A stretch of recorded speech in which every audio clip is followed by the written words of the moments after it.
नमस्कार मित्रांनो, चला आजच्या या व्हिडिओमध्ये जाणून घेणार आहे की पीक विमा 2024 बद्दल आजच्या या व्हिडिओमध्ये संपूर्ण माहिती तुम्हाला देणार आहे। मित्रांनो, डॉक्युमेंट्स काय काय लागणार आहे, अंतिम तारीख काय आणि शर्ती व अटी काय आहे, यावेळेस मित्रांनो खूप मोठे बदल करण्यात आलेले आहे। त्याच्यामुळे मित्रांनो तुम्ही पण जर चॅनलवर जर नवीन आला असताल तर चॅनलला सबस्क्राइब करा आणि बेल आयकॉन दाबायला विसरू नका, कारण असेच महत्त्वपूर्ण व्हिडिओ तुम्हाला हर रोज प्राप्त होता राहतील। आणि मित्रांनो, व्हिडिओला आपल्या मित्रांपासून पण शेअर करा, कारण त्यांनाही असेच महत्त्वपूर्ण व्हिडिओ हर रोज प्राप्त होत राहतील।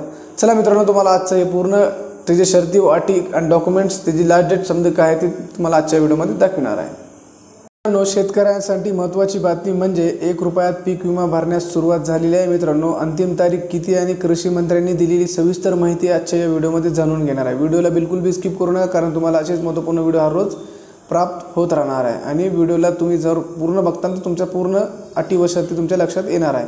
प्रधानमंत्री पीक विमा योजनेअंतर्गत महाराष्ट्रात खरीप हंगामा 2024 साठी पीक विमा भरण्याची सुरुवात आजपासून म्हणजेच 18 जून 2024 पासून सुरुवात झालेली आहे। मित्रांनो, जसं आपण वरी स्क्रोल करतात तर आम्हाला अजून महत्त्वपूर्ण बातमी भेटायला भेटते। पीक विमा न्यूज म्हणजे जसं की शेतकऱ्यांसाठी मोठी महत्त्वाची आणि बातमी म्हणजे प्रधानमंत्री पीक विमा योजना महाराष्ट्रात खरीप हंगामा 2024 साठी पीक विमा भरण्याची सुरुवात आजपासून 18 जून प्रधानमंत्री म्हणजे pmfby.gov.in या पोर्टलद्वारे करण्यात आली आहे। यावर्षी शेतकऱ्यांना आपल्या अधिसूचित पिकांचा विमा भरण्यासाठी केवळ 1 रुपयाचा भरावा लागणार आहे, अशीच माहिती मुख्यमंत्री धनंजय मुंडे यांनी आज दिली आहे। प्रधानमंत्री पीक विमा योजनेतून मागील वर्षी विक्रमी 1,70,00,000 पेक्षा अधिक शेतकऱ्यांनी आपला पीक विमा भरून या योजनेत सहभाग घेतला होता। दरम्यान पीक विमा भरण्याची अंतिम मुदत ही 15 जुलै 2024 आहे। मित्रांनो, पीक विम्याची तारीख लक्षात ठेवा, कारण ही खूप महत्त्वाचा मुद्दा आहे। पीक विमा भरण्याची अंतिम मुदत ही फक्त 15 जुलै 2024 आहे। त्याच्यानंतर मित्रांनो डेट वाढेल किंवा नाही वाढेल ह्याची काही गॅरंटी नाही। आणि पुन्हा साईडला इश्यू येतो, तुम्हाला पण हे माहिती आहे, दरवर्षी साईडला अंतिम तारीख जवळपास साईडला हर वेळेस प्रॉब्लेम येत राहतो। मित्रांनो, पहिला मुद्दा म्हणजे काय, पीक विमा योजनेत या 14 पिकांचा समावेश करण्यात आला आहे। कोणते 14 पीक आहे मित्रांनो? बघा, खरीप 2024 साठी भात, ज्वारी, सोयाबीन, कापूस, तूर, मूग, उडीद, मका, बाजरी, नाचणी, भुईमूग, तीळ, कारळे, कांदा ही 14 पिके विमा योजनेत समाविष्ट करण्यात आली आहे। तर या पिकांचा विमा भरण्याची अंतिम मुदत 15 जुलै असून त्यापूर्वी शेतकऱ्यांना आपल्या पिकाची विमा भरून घ्यावा, म्हणजे 15 जुलैच्या अगोदर तुम्ही आपलं पीक विमा भरून घ्यावा। नसेल तर पुन्हा साईडचा प्रॉब्लेम आल्यानंतर तुम्ही सुद्धा राहू शकतात। ओके, असेच अहवाल कृषी मंत्री धनंजय मुंडे यांनी केले आहे। ओके, आता दुसरा मुद्दा म्हणजे काय, योजनेतील वैशिष्ट्यपूर्वक बाबी म्हणजे आता दुसरा मुद्दा आपला हीच आहे की त्याच्यामध्ये अटी व शर्ती काय, विमा योजनेत समाविष्ट पिके। ओके, आता पिके तर मी सांगितले तुम्हाला 14। अधिसूचित क्षेत्रातील शेतकऱ्यांना भाग घेता येईल। अधिसूचित क्षेत्रात अधिसूचित पिके घेणारे कुळाने, आगर, भाडेपट्ट्याने शेती करणाऱ्या शेतकऱ्यासह सर्व शेतकरी या योजनेत भाग घेण्यास पात्र आहेत। ओके, पीक कर्ज घेणाऱ्या आणि बिगर कर्जदार शेतकऱ्यांना योजनेतील सहभाग इच्छित राहील। भाडेपट्टीने शेती करणाऱ्या शेतकऱ्यांना पीक विमा पोर्टलवर नोंदणीकृत भाडे करार अपलोड करणे आवश्यक राहील। ओके, आता मित्रांनो तिसरा मुद्दा म्हणजे पीक विमा पाहणी, ई पीक पाहणी। ओके, आता भरपूर पीक विमाचे जे शेतकरी पीक विमा भरतात आणि ते काय करतात, त्यांना काही म्हणजे मोबाईल वगैरे वापरता येत नाही, स्मार्टफोन वगैरे वापरता येत नाही, घरामध्ये कोणी शिकलेलं नसते, सोशल मीडियापासून दूर असतात, म्हणून त्यांना ही बातमीसुद्धा पोहोचेल किंवा ह्याची काही गॅरंटी नाही। ओके, आता मित्रांनो, जेव्हा आपण पीक विमा भरतात, जर आपलं काही नुकसान झालं तर नुकसान झाल्याच्या अगोदर सुद्धा आपल्याला एक ई पीक पाहणी करावं लागते। ई पीक पाहणी केल्यानंतर आपल्या आपली जी जमीन आहे त्याच्यामध्ये कोणती पीक लावलेली आहे, किती नुकसान झालं, काय झालं, ही समजा ऑनलाईन पद्धत झालेली असल्यामुळे त्यांना कंपनीला लगेच दिसून येते। बघा, आता शेतकऱ्याने लागवड केलेल्या पिकाची नोंदणी ई पीक पाहणीमध्ये करावी लागेल। आपल्या मालकाची नसलेल्या जमिनीवर विमा काढणे, उदाहरणार्थ शासकीय जमीन, आकर्षक जमीन, कंपनी, संस्था, मंदिर, मस्जिद याची जमीनवर विमा काढल्यास त्याची अत्यंत गंभीर दखल घेतली जाईल। या योजनेत आपण जे पीक शेतात लावले आहे त्याचाच विमा घ्यावा। शेतात विमा घेतलेले पीक नसेल तर आपणास विमा नुकसान भरपाई पासून वंचित राहावे लागतील। यावर्षी भात, कापूस, सोयाबीन पिकाचा महसूल मंडळ मधली पिकाचे सरकारी उत्पादन नोंदवताना रिमोट सेटिंग तंत्रज्ञानाचा वापर करून येणाऱ्या उत्पन्नाचा 40% भाराकर आणि पीक कापणी प्रयोगद्वारे आलेल्या उत्पादनास 60% भारकर देणे मंडळाचे सरकारी उत्पादन निश्चित केले जाणार आहे।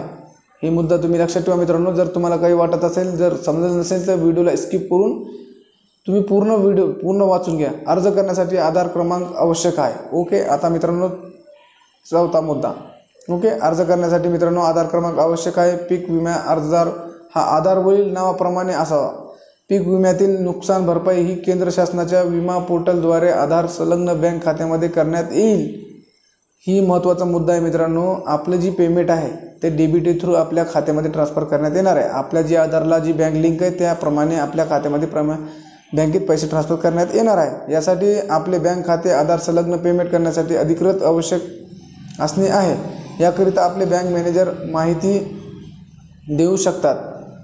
जर तुम्हाला मित्रांनो काही प्रॉब्लेम येत असेल तर मला कमेंट करा। मी कमेंटमध्ये तुम्हाला प्रॉब्लेमचं सोल्युशन देण्याचा प्रयत्न करेल। मित्रांनो, जर तुमच्या आधारमध्ये कोणती बँक लिंक आहे हे बघण्यासाठी मित्रांनो डिस्क्रिप्शनमध्ये आम्ही लिंक दिलेली आहे। तुम्ही तिथे जाऊन आपल्या आधारला कोणती बँक लिंक आहे हे चेक करू शकतात। आधार कार्डवरील नाव व बँक खात्यावरील नाव सारखे असावे। ही VIP मुद्दा इम्पॉर्टंट मुद्दा आहे। आपल्या आधार कार्डमध्ये जसे नाव आहे आपल्या बँक खात्यामध्ये व आपल्या 7/12 उतार्यामध्ये हीच नाव असणे गरजेचं आहे। विमा अर्ज भरण्यासाठी प्रति शेतकरी CSC विभागास ₹40 मानधन केंद्र शासनाने निर्धारित करून दिलेले आहे। ते संबंधित विमा कंपनीमार्फत CSC विभागास दिले जाते। त्यामुळे शेतकऱ्यांनी प्रति अर्ज ₹1 प्रमाणे रक्कम CSC चालकांना देणे अभिप्रेत आहे। सर्वात महत्त्वाचा मुद्दा म्हणजे हीच आहे की मित्रांनो, तुमच्या आधारप्रमाणे तुमच्या बँक पासबुक आणि तुमच्या 7/12 उतार्यामध्ये तुमचं नाव असणे खूप गरजेचं आहे। अन्यथा तुम्ही जर पीक विमा आला नाही तर तुम्ही स्वतः जबाबदार राहणार आहे। याची काळजीपूर्वक दखल घ्या। तुमच्या आधार पीक विमा भरायच्या अगोदर जर तुमच्या आधारमध्ये काही करेक्शन असेल, तुमच्या बँक पासबुकमध्ये करेक्शन असेल, 7/12मध्ये करेक्शन असेल तर तुम्ही लगेच जाऊन तुमचा आधार पॅन किंवा आधार तुमचा बँक पासबुक आणि 7/12 हे करेक्शन करून घ्या। अन्यथा तुम्हाला पीक विमा भेटणार नाही। तसं तर मित्रांनो, पीक विमा जेव्हा आपण फॉर्म भरतात ऑनलाईन पद्धतीने तर तेव्हा तुम्हाला मिसमॅच असा नेम मिसमॅच म्हणून असा एक प्रॉब्लेम येतो। त्याच्यामुळे तुम्हाला पीक विमा सुद्धा भरता येणार नाही।